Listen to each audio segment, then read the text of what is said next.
네, 안녕하세요. 북스원 카페 여러분. 자, 오늘은 저번 시간에 이어가지고 명청시대에 관련된 기출문제 분석을 하겠습니다.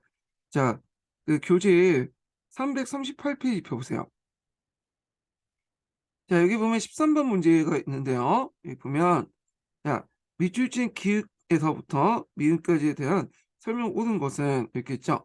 자, 강군이 유적을 토벌하지 못하고 강군 3977년에 국경선이 함락되고 의종, 그러니까 이제 여기가 이제 숭정제죠. 숭정제가 수수목을 매어 순국하였다. 자, 이에 명예의 장군 오상계가 동북을 방응하는 만주족 엑시가다시의 지원을 얻어 이자성을 토벌했다. 그러나 이 만주인들이 마침내 명항시를 대신해서 진화를 차지하였으니 이는 앞문에서 호랑이를 물리치고 뒷문에서 사자를 받아들인 격이다. 결국 명이 멸망했으나 무릇 17대 277년간 독립하였다. 자, 이후 19년간 명항실의 유족이 남방에서 제후를 칭함이 3대에 이르렀으므로 혹자는 이 명조의 통치 연간을 포함시키고 한다. 그래서 이제 요 내용들인데 요거는 이제 명말 청초 때 상황이죠. 그래서 명나라가 이자성의 난에 의해서 멸망하고 나서 그다음에 청나라가 산해강을 통해 들어오고 나서 중국을 지배하는 과정을 이제 기술한 건데, 자, 여기 보면 요거 좀 눈여보면 이제 약간 그 동양사 그 교과서인가? 이건 그 총회 8년인데 이게 구한말 때 쓴 책 같아요. 왜냐면 단군이라는 기원이 나왔으니까 우리나라에서 쓴 책 같은데 상당히 오래된 책이죠. 그래서 좀 약간 특이했어요. 저도 예문을 구한말 때 교과서에서 끄집어내 갖고 낸 게 좀 특이했는데, 자, 한번 문제 풀어볼게요. 자, 기읒은 한간을 강세서를 전국에 파견하면서 민관까지도 초대했다. 야, 여기 보면 의종이죠. 의종. 의종은 명나라 마지막 황제예요. 그래서 나름대로 이제 개혁을 좀 해보려고 했는데 이 명이 상당히 기울였죠. 예. 그래서 결국에는 명나라가 이제 망할 때 같이 죽게 되는데, 여기에서 이제 한간을 강세서도 전국에 파견하여 민병을 초대한 인물은 의종이 아니라, 순종제가 아니라 신종이죠. 신종. 신종 망력제도가 하죠. 그러니까 이 신종 때 우리나라에서 임진왜란이 일어났죠. 그래서 이 임진왜란 때 많은 병력을 이제 명나라에서 파견을 해줬잖아요. 그래서 많은 군사비가 이제 지출됐어요. 예. 그래서 이제 그때 한간을 강세에서 파견을 했고, 그래서 한간이 징수하는 과정에서 규정 이상으로 그 징수했기 때문에 또 폭력배를 동원했죠. 그래서 이 강남을 중심으로 해서 민변이 일어났는데, 이 민변이 뭐냐? 이게 직용의 변이죠. 재작년에 나왔던. 예. 자, 그래서 요거는 틀렸죠. 옳은 걸 이제 구하는 거니까. 자, 보면 니은을 보죠. 자, 니은을 보면 명예부흥을 명분으로 반란을 일으켜 황제를 즉위했다. 자, 이 오상계가 있는데 이 오상계는 이제 후에 그 뭐냐면 후에 이제 그 당시 이제 청나라에 복속돼 있다가 나중에 청나라 강희제 때 그 당시 삽번 정책이죠. 그래서 이에 대한 반발로 쿠데타를 일으켜요. 그래서 이 3번의 난이라고 이제 하죠. 그래서 이때 3번의 난의 중심 인물이 오상계였어. 오상계. 예. 그래서 이제 오상계의 3번의 난은 결국에는 이제 뭐냐면 진압당했죠. 자, 그래서 요거는 맞죠. 그때 이제 오상계가 이게 쿠데타를 일으킬 때, 반란을 일으킬 때 명예부흥을 내세웠어요.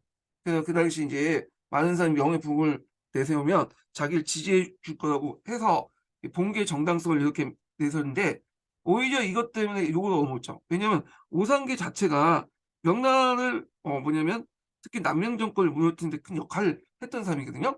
민족을 배신하고 또 만주족 청나라가 붙었잖아요. 자, 그렇기 때문에 사람들은 그 말 믿지 않았어. 오히려 청군에게 힘을 보탰죠. 그래서 하여튼 이 나는 오상계를 중심한 3분의 나는 청나라 최대의 이제 반란이었으나 오상계가 죽고 또 운난성이 함락되면서 청군에 의해서 진압됐다. 이렇게 보시면 될 것 같아요.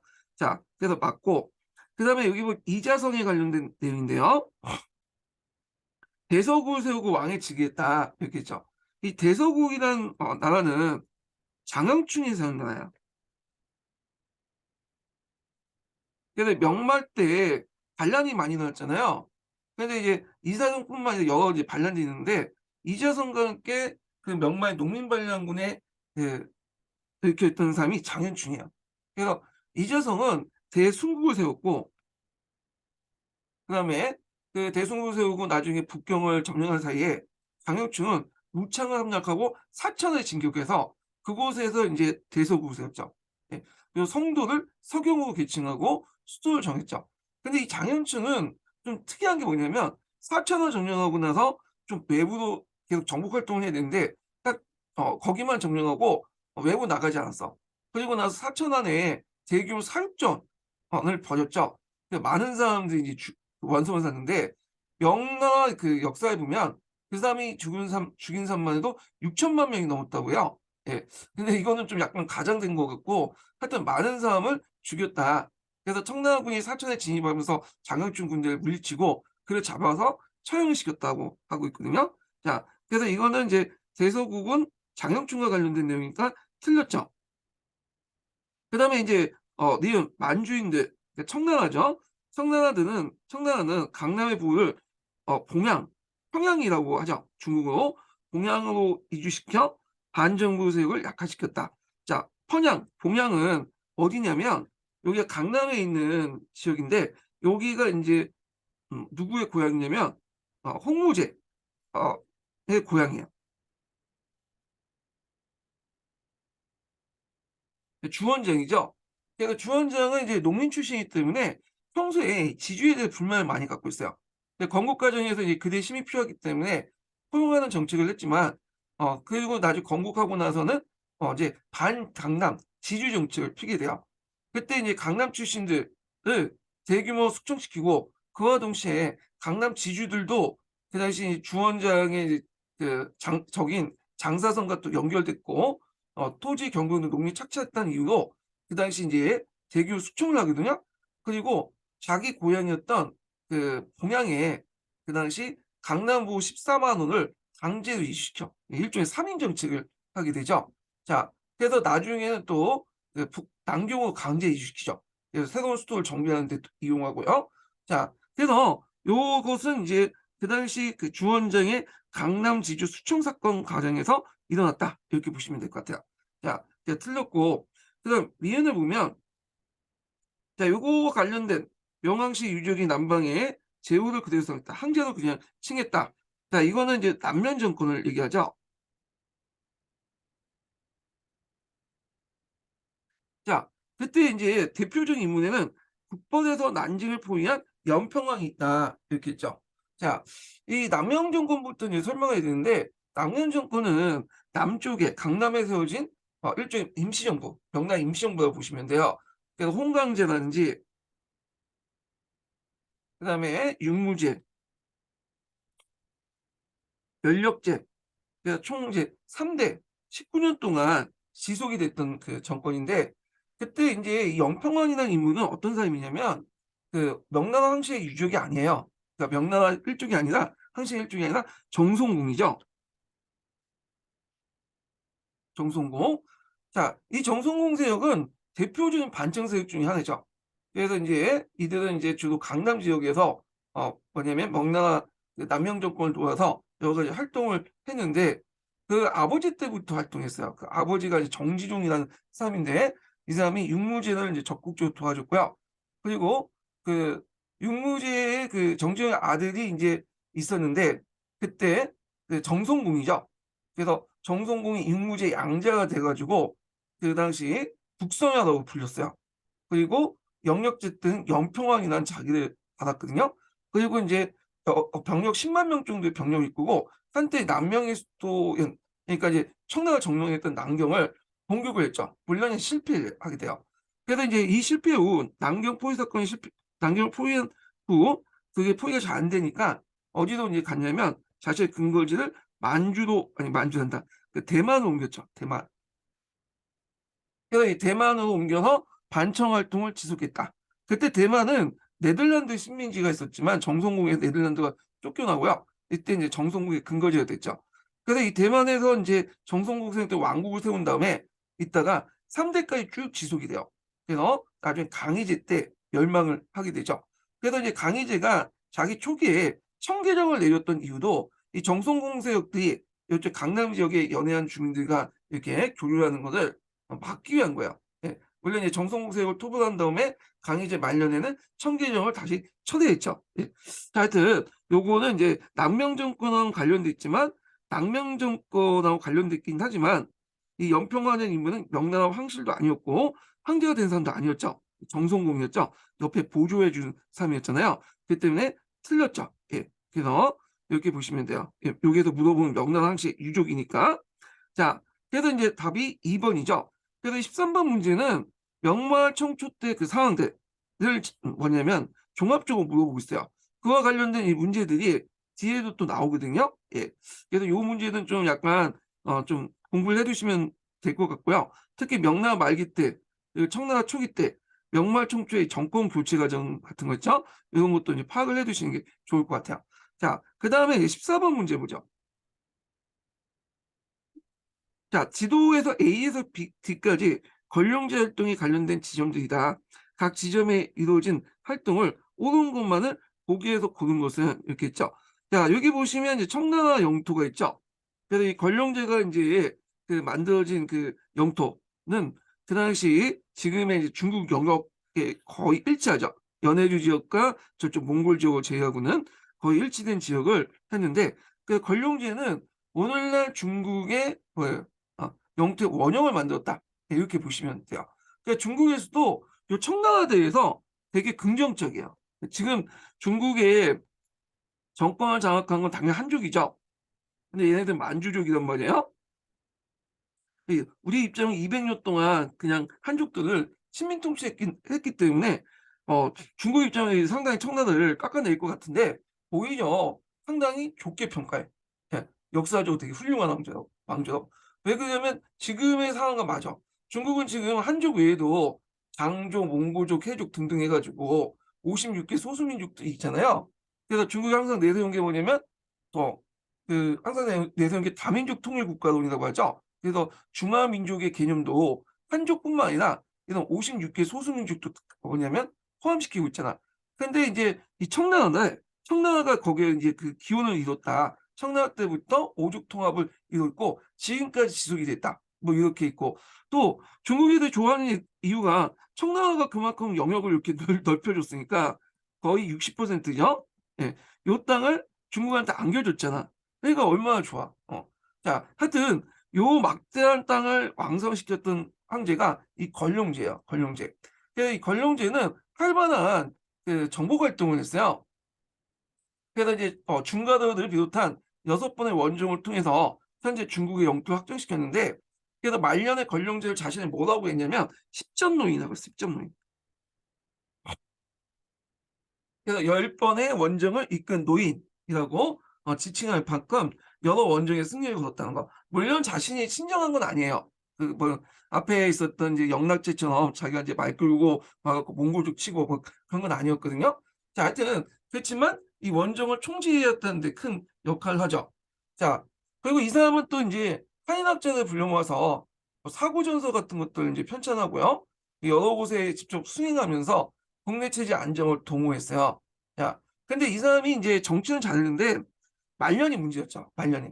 이 말년에 학원이라는 그 뭐냐 간신배가 어, 정치를 주도하면서 관리의 부정부패 이런 것들이 심했고요. 권룡제가 또 말년에 향비라는 여자를 또 좋아했어요. 그러다 보니까 정치에 무관심해지고 그래서 이미 이제 사회경제적 문제가 여러 일어났고 백령교도가 확산됐고 청의 쇠퇴의 기미가 이제 보이기 시작했던 시기가 이 권룡제예요. 그래서 권룡제가 딱 60년 통치하자 물러났거든요. 그래서 그 다음에 가경제가 이제 있는데 가경제 초창기 때는 거의 권룡제 초기였다고 보시면 돼요. 정치를 했다고 보시면 돼요. 권룡제 치세였다고. 그래서 60년 물러난 게 뭐냐면 강희제도 60년 했으니까 자기 할아버지만큼 정치를 더 할 수 없다. 이런 명분을 물려놨다고 그래요. 자, 하여튼 요 내용들 이제 볼게요. 자, 여기 보면 일단 지도가 나오는데 A, B, C부터 어딘지 알아야 되죠. 네, 여기. 그래서 이제 요 내용을 좀 보면요. 자, 이 역사 지도에서 보이는 A는 어디냐면 1이죠. 1이. 나중에 이리 조약으로 유명한 이리. 자, 그리고 B는 이제 어디냐면 열화요, 열화. 열화. 여기가 온천 지역이라고 하거든요. 조그만 강이 있어. 이게 열화라고 하는데, 여기 열화가 이제 그 당시 청나라 그 황제의 피서지였어요. 네, 그래서 거기 피서 궁궐도 있고 이렇게 있고 가끔씩 이제 군사훈련도 했어. 네, 그래서 그 당시 이제 달라이라마 이런 사람들 판체나마 불려갖고 회담도 하고 그랬던 곳이 열화고요. 그 다음에 시가 어디냐면 그 심양이죠. 베이징으로 그렇게 천도하기 이전에 예전에 그 수도였어요. 그래서 지금도 심양에 가보면 청나라 고궁도 있어요. 예, 예전에 청나라가 예전 초창기 때 여기 수도를 냈기 때문에 청나라 초기 궁궐들이 있고요. 그 주변에 또 뭐냐면 왕실 무덤도 있어요. 예. 그 다음에 이렇게 있고 그 다음에 이제 이 D가 어디냐인데 D는 이제 양주, 음, 해안 이렇게 이제 있는데 여기 하여튼 강남의 요충지 양주 부근이라고 이제 보시면 될 것 같아. 요거는 약간 예매해. 지도 자체가. 그래서 뭐 양주, 해안 이렇게 이제 제가 보고 있고요. 여기는 상공업이 되게 발달된 지역이죠. 예. 그래갖고 이제 요 지역이 이제 상인들이 상당히 유명하잖아요. 동아시아 교과에서 또 나오고 양주 상인 뭐 이런 상인들이 활동했던 지역이고 요 지역이 또 어떤 지역이냐면 문화의 교차점이에요. 예.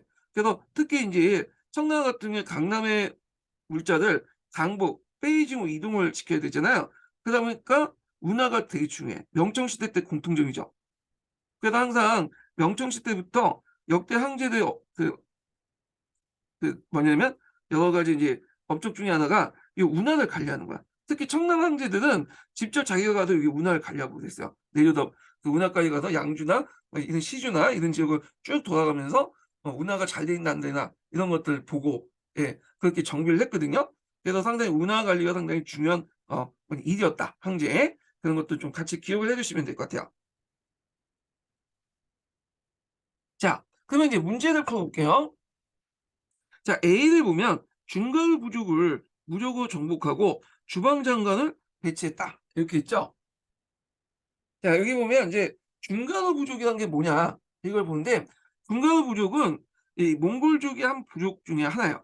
그래서 보통 이제 명나라 때 타타르 오일라트라고 아시죠? 이 오일라트 부예요.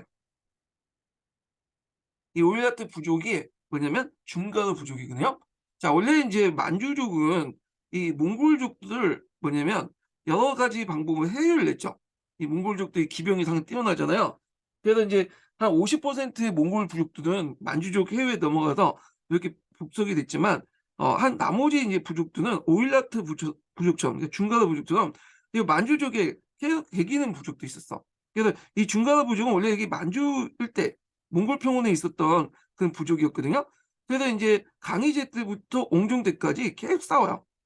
그래서 얘네들이 이제 청나라한테 쫓겨가지고 여기까지 도망가요. 이 신강 위구르 지역까지 예, 오늘날 그래가지고 결국에는 강희, 옹전, 벌룡의 3대에 거쳐갖고 중가 부족과 싸우게 되고 결국엔 이 중가 부족들 신강에 있는 중가 부족들을 결국에는 격파를 하죠. 그리고 신강에 이 일이라는 곳이 여기 중심 도시인데 여기에다가 이리 장군을 둬요. 그래서 이리 장군, 그러니까 여기 이제 나는 주방 장군을 두죠. 그래서 주로 이제 요 지역은 이제 2번은 중앙에서 2번을 관리하고 요쪽 신강 위도주는 이리 장군을 둬갖고 또 관리했다. 그래서 이리 장군은 주방 장군이라고 하는 간직이 일종이에요. 자, 그래서 이렇게 좀 기억을 해주시면 됐고요. 그 외에도 이제 그 청나라는 몽골뿐만 아니라 여기 위구르족, 티베트족도 관리했고요. 신강 지역 같은 경우에는 원래는 위구르족들이 살았던 지역은 아니에요. 이 지역은 별로 없었어. 근데 위구르족은 여기 있었는데 요걸 이제 해족자치구라고 해서 지금 얘네들 요쪽으로 이동을 시켰어요. 이쪽으로. 그래가지고 여기가 이제 신강 지역이 위구르족들이 이제 많게 돼요. 이 지역들이. 예. 인구 비중에서 그렇게 많지가 않았는데 대규모 여기를 이주시켜. 왜 이주시켰냐면 그 당시에 중가라 같은 이제 부족들을 전제시키기 위한 거죠. 예.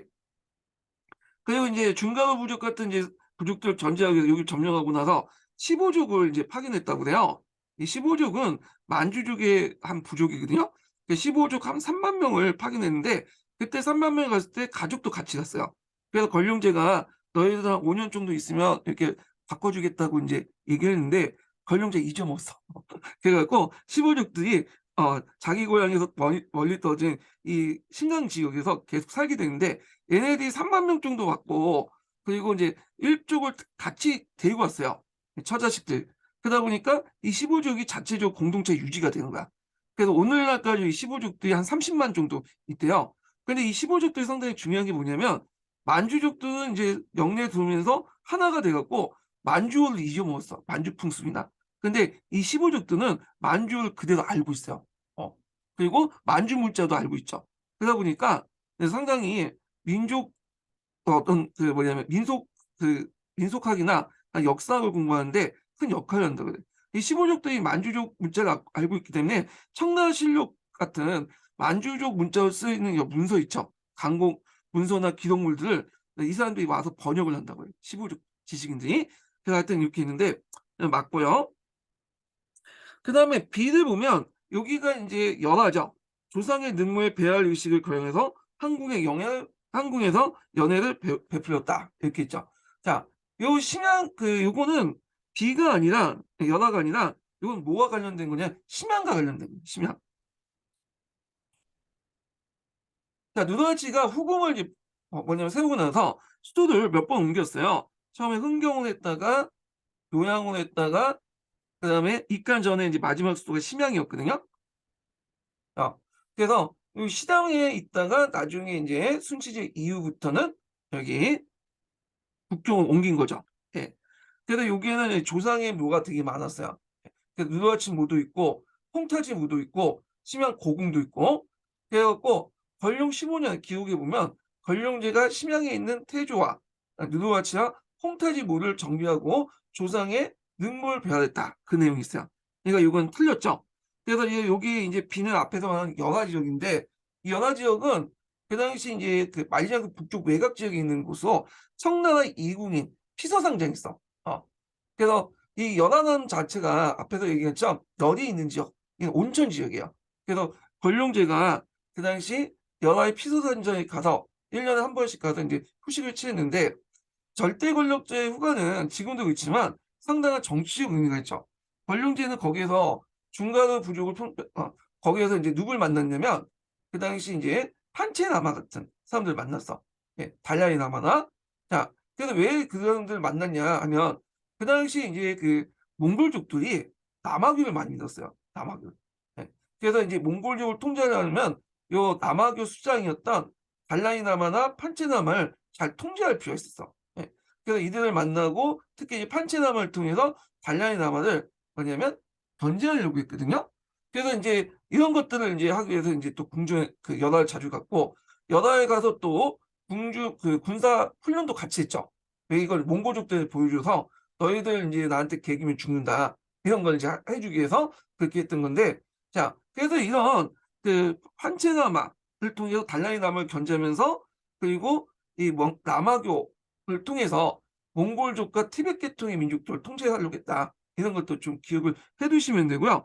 우리나라 그 박지원의 연화일기에 보면 판체나마와 권룡제 접견사항이나 그 당시 이제 권룡제가 그 당시 그 피서상장에 있을 때 활동도 기록이 돼 있어요. 이 연화일기가 이제 연화에서 권룡제 활동을 자세히 기록한 유일한 사료거든요. 그래서 우리나라 역사뿐만 아니라 청나라 역사를 연구하는 데 되게 도움이 되는 그 사료고요. 나중에 영국에서 파견된 메카토니 사절단이 연화의 피서상장에 가고 직접 권룡제한테 찾아갔죠. 그때 이제 그 메카드의 사줬다는 3개 구공, 그러니까 3번 머리에 땅을 대고 9번 머리에 조아린 인사 문제로 대립을 했지만 적당히 타협을 했고 한쪽 다리를 땅에 대는 식으로 인사를 하기로 이제 했고 그때 이제 영국 사절단이 요구했던 게 뭐냐면 청나라에게 사신의 베이징 주재, 항구의 개항, 영국인 거주 확대, 동행무역 개선 이런 것들을 요구했지만 조공사였던 인식간의 권룡제는 우리가 물자가 많고 너희 물건들 수입할 필요가 없다. 불쌍해서 너희들 도와주는 거니 아쉽고 없다. 우리가 이제 뭐 그냥 강동에서 지금 하니까 그거 싫으면 오지 마라. 뭐 이런 식으로 말란 거야. 자, 결국에는 성과 없이 돌아왔다 그랬죠. 그 후에도 이제 추가 계약 문제로 아머스트 같은 걸 파견했지만 또 아모스 같은 경우 아까처럼 그 인사법, 그 상기 구고를 거절했기 때문에 강제 출국당했고요. 그 후에 이 아편 전쟁 이후에 남경 조약으로 인해서 영국에서 뭐냐면 그, 그 영국이 강제로 개항을 했죠. 예. 그래서 이제 이런 내용도 좀 기억을 해두시면 될 것 같아요. 이건 틀렸고 시 지역은 이거는 맞죠. 판체나마와 메카트에 살렸다는 병접했다. 그래서 요걸 기록한 것이 연하일기다. 이렇게 보시면 돼요. 자, 그다음에 이제 뒤를 이제 보면요. 아, 잠깐만요. 음. 자, 답이 이게 틀린 게 아니라 제가 이거 잘못만 했네. 다시 얘기할게요. 이게 하다가 정신없이 이게 해빠졌어. 예. 자, 여기 보면 시인데 시는 이제 제가 이제 심양인데 이게 심양이 아니라 이게 보니까 연하네. 그래서 연하가 이게 비가 되는 거고 그다음에 이제 여기가 비가 여기 시가 되는 거죠. 틀린 거야. 틀린 거. 수정해서 들으시고 자, 여기 하다가 이제 이 시가 연하로 잘못 생각해서 막 왔다 갔다 하다가 이렇게 듣는데 요게 바뀐 거죠. 예. 자, 그다음에 이제 그 4번을 문제 볼게요. 4번. 자, 4번을 보면 여기 하도 총독과 조은 총독을 소집해서 하군과 조은을 점검했다. 이렇게 있는데 자, 여기가 이제 양주나 해안이라는 곳인데 자, 요 지역은 양주강 하류에 있는 지역으로 강남안에서 올라온 강남의 물자들 양쯔강을 통해서 강부 이어가는 그 경제적 요충지였거든요. 그래서 이제 그 당시 이제 그 청나라 초기 때부터 정성군과 반청사에 대응하기 위해서 해금력을 잃기 때문에 대개 보면 이제 그 청나라는 요쪽 해상을 통해서 하는 것보다는 내륙해운을 이용했어요. 이렇게 운하를 통해서. 그래서 상당히 이제 뭐냐면 중요한 역할을 했죠. 그래서 그 당시 이제 국경의 경제적 배경이 없잖아요. 배후 지역이 소비 도시잖아. 그러다 보니 강남의 물자가 지속적 공급을 받지 못하면 국경에 있는 많은 관료와 군인들 먹여 살릴 수가 없어요. 그래갖고 강희제나 권령제 때 남순, 강남 시찰을 하는 과정에서 자주요 양주와 해안 지역에 들러갖고 운하를 정비했거든요. 요거는 지금 공산당도 마찬가지죠. 등석풍도 강남을 시찰해갖고 뭐 개혁 개방 상황을 파악하고 그랬잖아요. 지금도 그렇지만 강남은 그 당시에도 되게 중요한 지역이었어. 그 양쯔강 지역의 경제를 담당했던 그 3대 업무가 있는데 이게 뭐냐 하공, 치수죠. 그다음에 조운. 음. 그래서 운하나 뭐 창고 관련된 내용과 염정, 소금 유통이죠.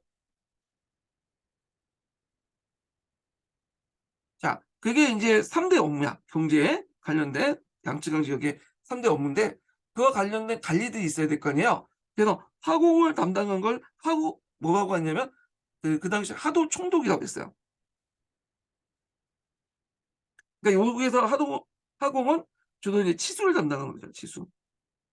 우리가 총독이라고 하면 마치 지방장관이라고 이제 생각을 하는데 여기에서는 지방관이 아니라 총관리자라는 의미예요.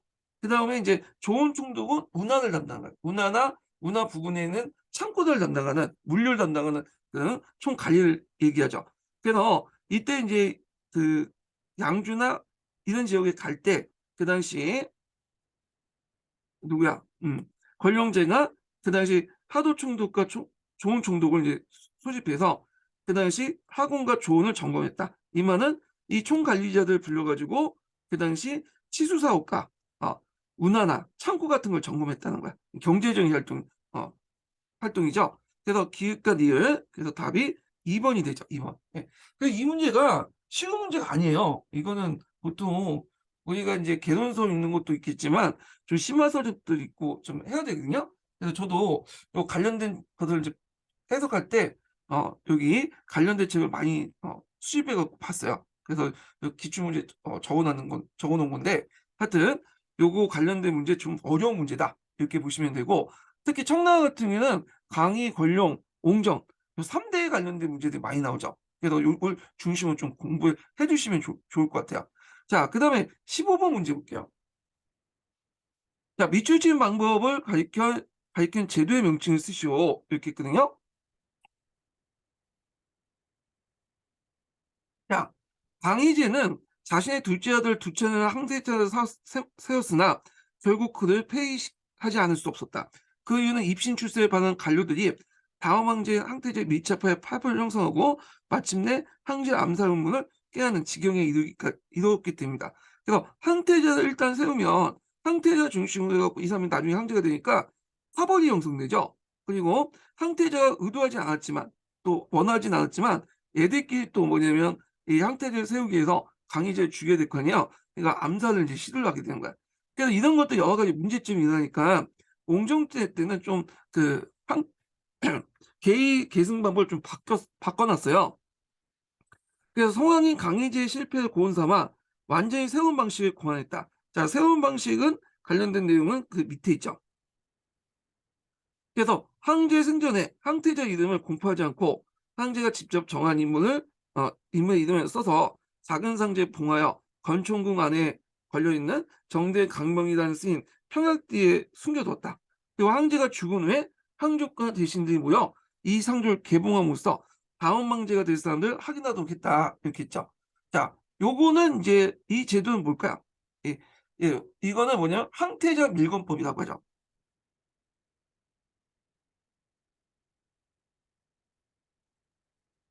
그리고 또는 저임 일본법이라고 해요. 예. 그래서 요 관련된 내용 좀 기억을 해 두시고요. 그래서 옹정제 때 뭐냐면 했다. 그래서 이 옹정제가 이렇게 만들고 권룡제가 그 뭐냐면 이 항태제 밀건법을 통해서 이제 선출돼 갖고 황제가 됐던 거죠. 예. 그래서 근데 권룡제가 되는 과정에서 여러 가지 뭐냐 조작 사건도 있다 이렇게 했는데 이것까지 시험 문제 안 나오니까 그냥 넘어가고 제가 좀 적어 놨긴 했어요. 거기다가 좀 보시면 되고. 그래서 이 항태제 밀건법은 좋은 점이 뭐냐면 예전에 이제 명나라 때는 장자를 이제 형태적으로 임명했잖아요. 적장자들요. 근데 이게 아니라 이제 청나라 때는 이 명나라식의 한족의 어떤 적장자 상속 같은 게 별로 없잖아요. 얘네들은. 그래서 항태자를 공식적으로 정하지 않은 상태에서 여러 이제 항자들의 이제 행태를 지켜보다가 황제의 자질을 보이는 황제를 황자, 그러니까 왕자라고 하잖아요. 왕의 아들을 여기는 황제의 아들이니까 황자라고 해요. 황자를 결정하면 전총궁 앞에 있는 관련 정대강명의 액자트에다가 그 항자를 지정한 내용을 설자를 적어놓고 봉하는 거야. 그래서 이렇게 즉위시키잖아요. 그래서 이렇게 하면 좀 평상시에 유능한 얘들 뽑아서 뭐냐면 황제가 될 수 있는 시스템이죠. 그래서 이 방법을 해서 권룡제뿐만 아니라 후에 가경, 도강, 상풍 이렇게 이제 황제들이 즉위를 했어요. 그런데 이제 동치제는 황제가 한 명밖에 없기 때문에 당연히 자동으로 계승했고요. 그 이후에 서강제, 그다음 투입 이런 것들은 이제 이런 그 항태적 밀권법이 아니라 저 서태의 정치적 계산에 의해서 뭐냐면 상신하에서 미리 지정돼서 즉위를 하게 되죠. 그래서 청나라 황제가 명나라 황제보다 좀 무능한 황제가 적었던 게 명나라 때 황제들은 적장자 황태자를 미리 정해놓고 했잖아요. 근데 그 청나라 같은 경우에는 황제가 살아있을 때 좀 유능한 정치에 뛰어난 황제 중에 능력 있는 사람을 했기 때문에 이렇게 황태제 밀문법이 상당히 뭐냐면 유용했다. 뛰어난 사람을 선발하는데 유용했다. 이렇게 보시면 될 것 같아요. 자, 그래서 이거 가능했던 이유가 청나라가 만주족이기 때문에 또 가능한 것도 있어요. 그래서 종전에 한족의 어떤 적장자 계승 원칙 같은 것들 별로 중요시 여기지 않았죠. 이 당시 뭐 만주족이라든지 몽골족이나 이 사람들이 이제 후계자를 결정할 때 주요 것은 능력이잖아요. 이런 것들 영향을 받았다고 보시면 될 것 같아요. 자, 그 다음에 16번 문제 볼게요. 자, 다음은 기읍과 니은에 들어갈 역사 용어를 쓰고 니은에 대해서 서양 국가에 제기된 주요 불만을 두 가지 쓰시오. 이렇게 했거든요. 자, 여기 보면 청은 강희 22년에 타이안을 평정하고 중국 정복을 마무리한 이듬해 기획을 철폐했다. 기획은 해금령이죠. 강희 이제 말년에 철폐한 거예요. 그래서 해금령, 청기령이라고 하죠. 해금령이라고 하면 좀 약간 명나라 때도 해금령 내렸으니까 청기령이라는 답이 정확한 게 답인 하죠. 그래서 청기령을 철회한 그 명령이 전해령이라고 해요. 이거는 잘 모르신 분도 있을 거예요. 예. 그래서 이 청기령 관련된 내용이 요번에 기출 사료도 나왔죠. 한문 사료도. 자, 그래야 중국 상인은 동남아시아 진출하여 외국 상인도 중개 와서 교육을 할 수 있었다. 그래서 이제 강희 제24년, 그러니까 정해적, 그러니까 해금역을 청계역을 철폐한 후에 청주와 네 지역에 각각 해관을 설치하고 감독을 두어서 관세를 징수했다. 예. 그래서 이제 이 해관인데, 이 해관은 그 앞에 이제 명나라 때 있었던, 명나라까지 존재했었던 우리 시박사 있죠. 이 시박사를 계승한 거야. 예. 이 시박사를. 그래서 해관 정책은 이제 있고요. 그래서 강희 56년에 중국인이 동남아시아에 진출 일시 금지되었으나 옹종 5년에 제기되었고요. 권룡제는 서양상인과 한인이 결탁하여 반청 운동을 뭐냐면 일어날 것을 염려한 나머지 권룡 22년에 대무역을 강주로 제한을 했죠. 4개 중에 하나만 남겼어. 그래서 강주호에 오래간이라는 걸 설치했어요. 오레간이나 해관을 설치하고 그 당시 이제 그 서양인들은 직접 접촉하지 않았죠. 얘네들은 오랑캐야. 오랑캐도 오랑캐인데 얘네는 사람도 아니죠. 네, 짐승이야. 그래서 얘네들은 이제 접촉하지 않고 직접 누굴 끼고 접촉했냐면 그 당시 공행을 끼고 접촉했죠. 근데 이 서양 오랑캐, 특히 영국 같은 것도 아직까지 동인도 회사가 있었기 때문에 동인도 회사는 끼고 접촉했어. 그러다 보니까 이제 이렇게 공행과 동인도 회사가 서로 이제 했던 무역을 천무역이라고 하죠. 이건 뒤에 좀 사실 설명할 텐데. 자, 하여튼 이때부터 1842년 난징 조약이 체결 때까지 서양인들은 대외교육을 강조에서만 허용하는 건데 이걸 뭐라고 하냐? 공행무역이라고 하죠. 공행무역. 자, 그래서 이윤에 대해서 서양 국가가 제기된 주요 불만 두 가지 쓰시오. 공행으로 이용된 제한된 무역 체제를 타파하자. 그리고 중국 시장을 전체 개방하자. 좀 항구를 더 늘려서 이런 것들 쓰시면 될 것 같아요. 그런 내용들. 자, 그 다음에 18번을 이제 볼게요. 이렇게 16번인 다음에 17번을 볼게요. 17번.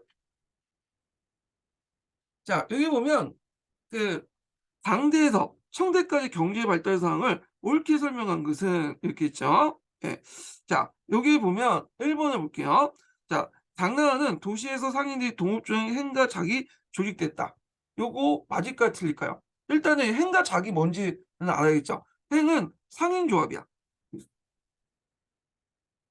유럽식으로 따지면 상인 길드라고 보시면 되겠죠. 작이라는 건 뭐냐? 이건 수고조합이죠. 자, 행은 당나라까지 만들어졌어. 당. 근데 자기 만들어진 건 그 송나라 때야. 그러니까 당나라 때는 행만 있었고 송나라 때 가서 행과 작이 있었던 거죠. 네. 그렇기 때문에 1번은 틀려.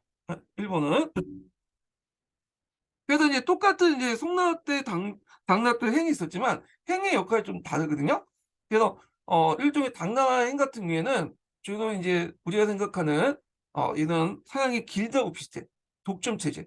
그래서 정부의 어떤 통제하에서 간설 시장 안에서 각 도시의 특정 사업을 독점하는 그런 것을 행이라고 했죠.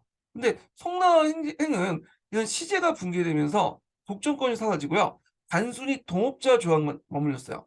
그래서 이제 상대적으로 당행보다 정부의 영향이 약해졌고 자율적인 단체가 됐다. 독자적인 이익 추구를 가능했다. 그렇지만 그럼에도 불구하고 좀 자율성에도 한계는 있어요. 당나라보다는 좀 나아졌다고 해도 일단 그 당시 최대 구매자였던 국가이기 때문에 국가의 어떤 이해관계에 따라서 그 뭐냐면 우리 간물 납품을 하잖아요. 국가가 이제 그 이에 따라서 현시에서 간물 납품을 해야 되기 때문에 완전하게 이제 정상조합, 그러니까 정경 유착적인 어떤 성격을 벗어나지 못했다. 국가의 눈치를 보면서 뇌물을 주고 국가가 원하는 그 간물들을 납품하는 거였다. 그래서 상대적으로 볼 때는 좀 자율적이었지만 그렇지 못했다 이렇게 보시면 되고 그리고 이제 송나라 때 작이 생겼다는 거 수공업조합. 예. 그래서 요거는 그 당나라 때가 아니라 송나라 때 얘기야. 행과 작이 동시에 생긴 거는. 자, 그 다음에 2번을 볼게요. 상인들은 공소나 회관을 설치해서 상호 이익을 도모했다. 자, 이 공소회관이 뭔지는 알아야 되겠죠. 네. 공소라는 것은 뭐냐면 이거는 동업조합이야. 그 다음에 회관이라는 것은 동양인 조합이죠. 이게 언제 때 생겼냐면 명나라 중기 때. 그러니까 이제 15세기 말부터 해갖고 이제 형성된 거죠. 상품화폐 경제가 발달되면서 원거지 상인 집단이 등장하자 상서상인이나 신한상인들 이런 상인들이 이제 활동하는 과정에서 형성됐던 거야. 그래서 공소나 해관들이 이제 결성이 됐고, 이걸 통해서 동양 출신자의 연대와 서로 간 연락을 담당해서 공동의 이익을 도모했어요. 그러니까 베이징이나 난징 같은 기타 여러 성의 중심 도시에다 성립됐는데, 이게 상당히 중요한 게 뭐냐면 중국은 땅이 넓잖아요. 그러다 보니까 서로 말이 안 통해. 그 지역 실정도 잘 모르고. 그러니까 이제 그 지역에 자기 고향인 이제 해관이 있다면 여기 해관에 가서 정보도 얻고, 특히 북한 같은 경우에는 그 각 지역에 해관도 있었거든요. 그 당시 이제 시험을 보기 위해서, 과거 시험을 보기 위해서 많은 응시자들이 그 북경에 갔어요. 근데 언어도 다르고 문화도 다르고 아는 사람이 없는데, 얘네들이 도움을 받을 수 있는 게 뭐겠어요? 자기 고향에 있는 그 고향 출신이 만든 해관이죠. 해관에 가서 그 숙식도 하고 도움도 받고 거기에서 공부하면서 과거 시험도 봐요. 그럼 과거 시험에 일단 합격하면 얘네들은 이제 뭐냐면 도움을 받았으니까 갚아줘야 되겠죠. 그래서 이제 이때 해관에 있는 대상인들과 또 유착 관계 형성되면서 서로 믿어주고 끌어주는 그런 관계가 형성이 된 거죠. 그러니까 중국 애들이 흔히 말하는 깐시가 형성된 거예요. 깐시가. 예. 자, 그래서 요건 송나라 때가 아니라 명청 때요. 명청 때.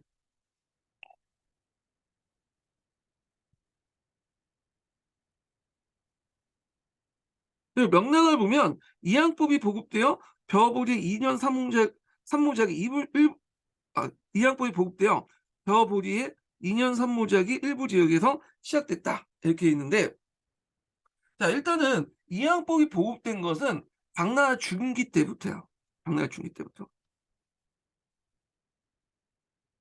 그리고 이게 널리 이제 확산된 것은 언제 때냐면 교과서에 있죠. 송나라 때더라. 송나라 때. 자, 이항법이 들어온 거는, 자, 이항법이 가능하면 모두 가능하죠. 이모작도 가능해. 아, 그래서 이런 이모작이라는 건 다른 작물 두 번 짓는 거잖아요, 한 해에. 그래서 보통 쌀이하고 보리하고 짓죠. 예. 그래서 이렇게 이제 고, 그래서 2년 3모작보다는 이모작이라는 말이 이제 맞죠. 그래서 이거는 명나라 때가 아니라 송나라 때다. 당에서 송나라 때 이렇게 보시면 되고, 명나라 때는 뭐냐? 명나라 때는 이기작이죠. 이기작. 이기작. 그래서 이기작이 널리 확산되었다는 거. 이기작은 뭐냐면 쌀을 두 번 짓는 거야. 쌀을. 특히 이제 강남 지역을 중심으로 해서. 그래서 이게 이제 가능했던 것이 송나라 때 뭐가 들어오게 되냐면 조도. 빨리 익는 버가 들어오죠. 이게 우리가 알고 있는 참파버죠. 예전에 한번 시험 문제 나왔던. 예. 이 참파버 같은 경우에는 우리가 먹고 있는 이제 짜리몽퉁한 이런 담잎종이 아니라 좀 긴 그 장잎종 그 쌀이거든요. 그래서 지금 중동 지역이나 뭐 동남아시아에서 먹는 건데 좀 찰기가 없잖아요. 맛도 없어요, 솔직히 말해서. 예. 그래서 이 참파버 같은 경우에는 1년에 두 번, 세 번 농사를 지을 수 있어요. 예. 그래서 이제 기록에 보면 남송시대 때 일부 지역에서 이기작이 시작됐고요. 이 이기작이 명나라 때 일반화돼요. 그리고 어떤 지역에는 이제 명청시대 때는 상기작까지 하고 있죠. 세 번까지 농사를 죠, 1년에. 지금도 이제 동남아시아 지역이나 이런 데는 농사를 세 번 짓거든요. 뭐 하여튼 이런 것도 있다. 이렇게 보시면 돼요.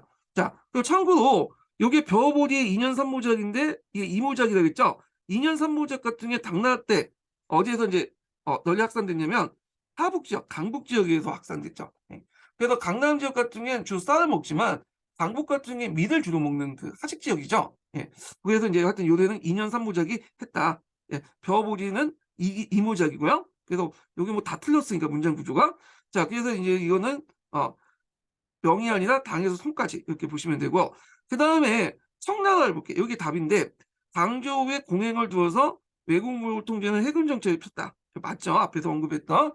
그래서 답이 4번이 되죠. 4번. 자, 18번 문제 볼게요. 18번. 자, 여기 보면 앞에 했던 내용들을 좀 약간 종합해 갖고 문제 낸 것 같아. 이게 12년 후에 2차 논술 문제거든요. 그냥 보면, 자, 여기 보면 가해 조치가 취해진 직접적인 배경을 쓰고, 그리고 가와 나부터까지 중국의 대외정책 변화 과정 및 그 계기를 서술하시오. 그리고 나를 통해 형성된 무역체제의 특징을 기술하고, 이 무역체제가 시행된 시기 중국 경제의 변화를 서양과 문화를 중시로 서양과의 무역을 중시로 서술하시오. 이렇게 있거든요. 총 4개를 물어보죠. 예. 2차 기출문제는 그냥 대충 제가 흐름만 좀 설명할게요. 이거 좀 설명하기 좀 길어지니까.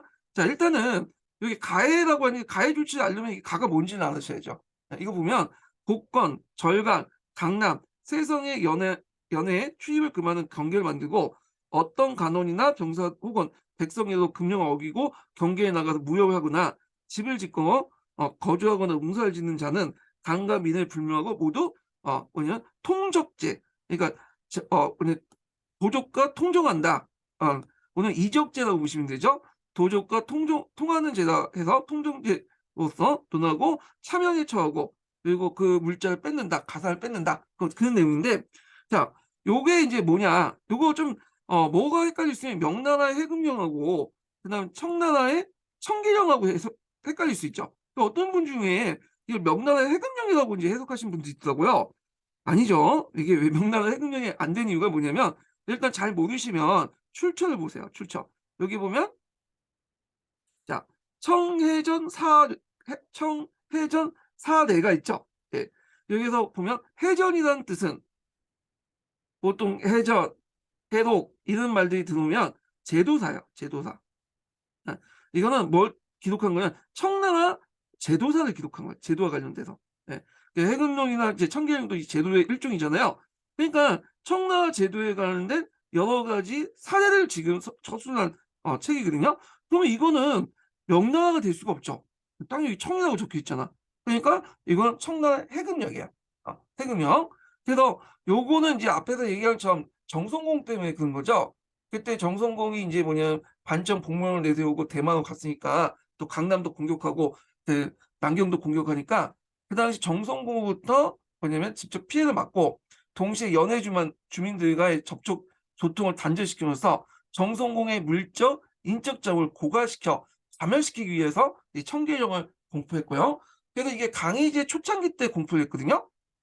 그래서 이 청계령을 통해서 그 당시 뭐 저장성, 강소성, 상둥성 등 5개의 성의 연해 주민들이 20km 오지로 강제로 살인됐어요. 예. 그러다가 이제 1683년에 정성공이 멸망하니까 강희제 말년이죠. 앞에서 얘기한 것처럼 전해령을 내려서 청계령을 해체했고 4개의 이제 해관을 뒀죠. 예, 이렇게 보시면 돼요. 그다음에 가에서 나까지 중국의 대외정책 변화 과정 및 그 계기를 쓰시오. 상당히 이게 뭐냐면 광범위하죠. 그 대외정책은 뭐냐? 그래서 이제 대외정책을 중국 전역에 이게 우리나라뿐만 아니라 일본 뭐 중국에서 러시아나 이런 거 대외정책 다 써야 될 것이 아니면 요 가와 나와 관련된 사료에 한정돼서만 대외정책을 써야 될 것인지 헷갈릴 수 있는데 일단은 기본에 충실하자면 요게 대외정책이라는 것은 가와 나 그러니까 요건 뭐야 지금 남해무역이죠. 예. 그러니까 이제 여기 청계령하고 이쪽은 이 남해무역이잖아요. 이쪽이. 그래갖고 요걸 볼 때 이거는 남해무역에 한정돼서 얘기해야 될 거다 이렇게 보시면 될 것 같아요. 그래서 이제 보통 여기 나는 이제 뭐냐면 강동무역체제 성립까지 대외정책 그러니까 이 강동무역체제와 관련된 내용이죠. 그래갖고 이제 요 내용들 있는데 자 여기 뭐 제가 이제 설명을 좀 생략할게요. 너무 많아. 다만 여기에서 이제 볼 수 있는 게 월해관이라는 말이 나왔잖아요. 그래서 이 월해관에 명하여 해당 상인들이 이를 알리도록 한다. 그래서 그 나머지 이제 지역 3곳을 폐하고 그 성박을 강동에 해양시키고 그다음에 월해관에 명하여 해당 상인들이 이를 알리도록 한다. 이게 더 단수가 볼 수 있죠. 그럼 강동 무역 체계야. 강동 동행 무역이라고 하죠, 보통. 네. 그래서 여기 강동의 성도가 강주죠. 중국 깡주라고 하죠. 자, 그래서 강주에 월해관이 있어. 월해관. 앞에서 얘기했죠. 그래서 해관 중에 4개 해관 중에 이제 강주에 있는 해관이 월해관이야. 그래서 여기만 이제 무역을 관리하도록 한 거야. 이때 직접 오랑캐 상인들하고 뭐냐면 접촉을 막기 위해서 이 당시 간이 직접 오랑캐 상인들하고 접촉을 막기 위해서 그 당시에 누굴 내세웠냐면 공행상인을 내세웠죠. 예. 그래서 이제 가에서 나까지는 뭐와 관련된 내용이냐면 여기 보면 그 대외정책 변화 과정과 그 계기일서라고 했잖아요. 그러니까 청계령 실시부터 해갖고 강동무역체제 성립까지 그 과정을 쓰시면 돼요. 예, 요 내용을. 예. 그래갖고 좀 대외 활동하면 조공책분 관계, 뭐 정보활동, 조선과 일본의 관계 쓸 수 있는데 요거까지 물어보진 않을 것 같아. 지금 보니까 뭐 해금 정책하고 청계령하고 여기 밑에 붙은 공해무역이니까 그 가와 나 사이의 대외무역 정책 관련된 내용을 쓰시면 될 것 같은데 제가 이걸 다 얘기하면 힘드니까 요거는 기출문제 분석에 잘 적어 놨거든요. 그래서 요거 좀 기억을 그거 참조를 해 주시고요. 자, 그다음에 인제 여기 보면 있고 "나를 통해 형성된 무역체의 특징을 써라." 요것도 너무 많죠. 요걸 강동 무역체제, 공행무역의 특징을 쓰시면 되는데 요것도 제가 기출문제 분석에다 적어 놨으니까 좀 보시면 될 것 같아요. 자, 이 무역체제가 시행됐던 시기에 중국 경제 변화를 서양과 문화를 중심으로 서술하시오. 서양과 무역을 중심으로 했으니까 이거는 환무역에서 했다가 나중에 상강무역이 행해지죠. 그래서 여기 앞편을 끼고 인제 하는 거잖아요. 그래서 이제 요 관련된 내용도 너무 기니까 요 부분도 제가 기출문제에 적어 놨거든요. 그래서 요거 참조를 해 주시고 쓰시면 될 것 같아요. 예. 자, 그다음 19번 문제 볼게요. 19번 문제. 예.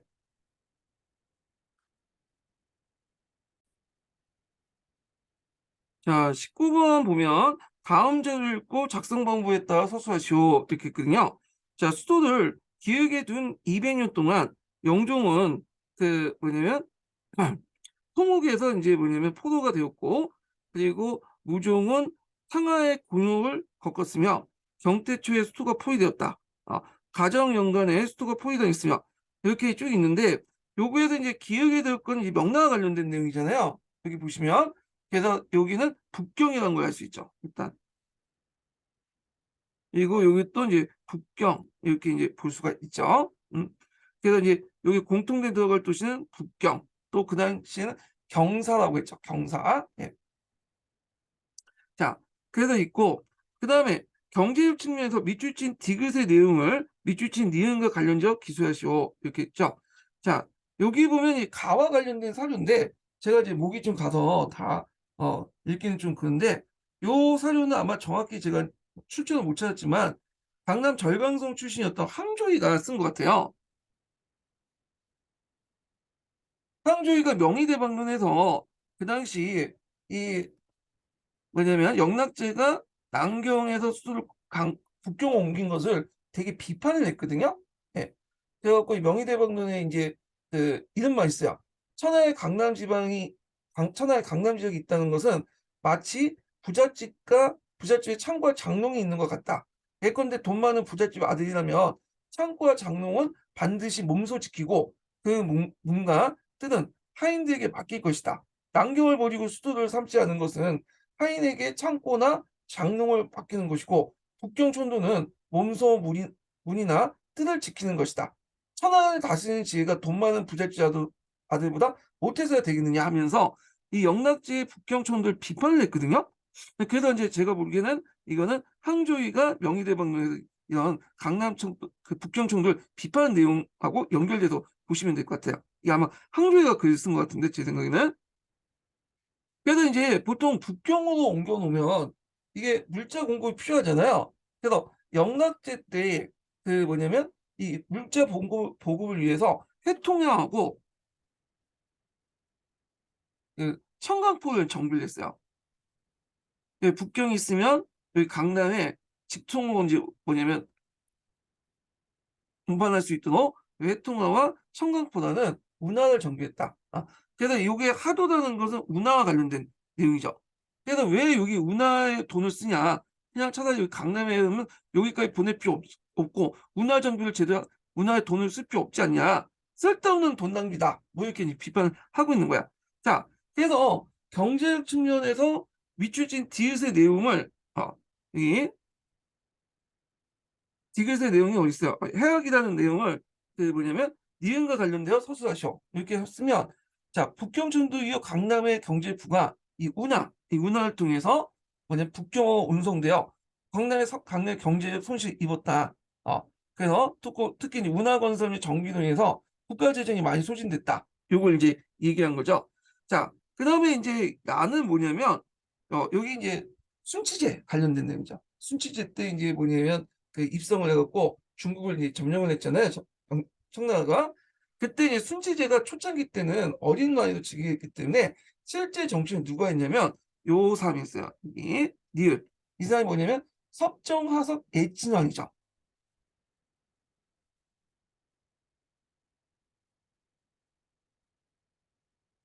이 만주식